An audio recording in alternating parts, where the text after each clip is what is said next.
There is no shortcut way. Sir আপনি একটু বলে দেন তো আমি কিভাবে পৃথিবীটাকে হাতের মুঠায় নিয়ে আসবো। এটা সম্ভব না। সবকিছুর একটা লজিক্যাল স্টেপ আছে, একটু একটু করে ধীরে ধীরে হয়, ধীরে ধীরে হয়। এটা মনে রাখবা। এটা হচ্ছে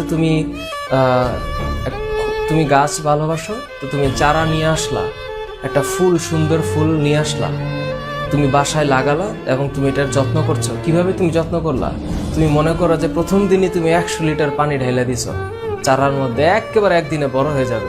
এটা সম্ভব? প্রতিদিন একটু একটু করে পানি দিলে তাহলে যত্ন হবে। ওই লেখাপড়াটা একই রকম, প্রতিদিন করতে করতে করতে করতে একটা পর্যায়ে গিয়ে ভালো কিছু হয়।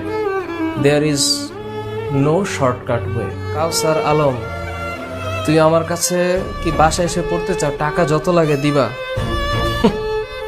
এই চিন্তা যতদিন করবা ততদিনই পড়াশোনা হবে না। টিচারের কাছে পড়তে গেলে টাকা লাগে, সেটা সত্য কথা, কিন্তু টাকা দিয়ে বিদ্যা অর্জন করা যাবে না। টাকা দিয়ে টিচার কেনা যাবে, যদিও শব্দটা খুবই খারাপ লাগে।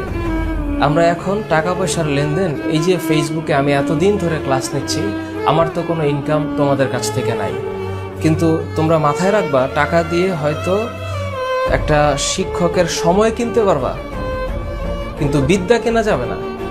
বিদ্যা কিনতে হলে তুমি আগে বলবা যে স্যার আমার যত ঘন্টা পড়তে হয় আমি পড়বো, কিন্তু আপনার কাছে পড়বো। এটা হচ্ছে শব্দ।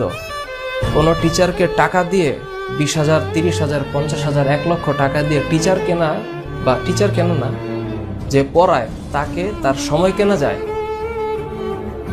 নলেজ কেনা যায় না। এটা এই শব্দগুলোর ব্যবহার বন্ধ করতে হবে, ঠিক আছে?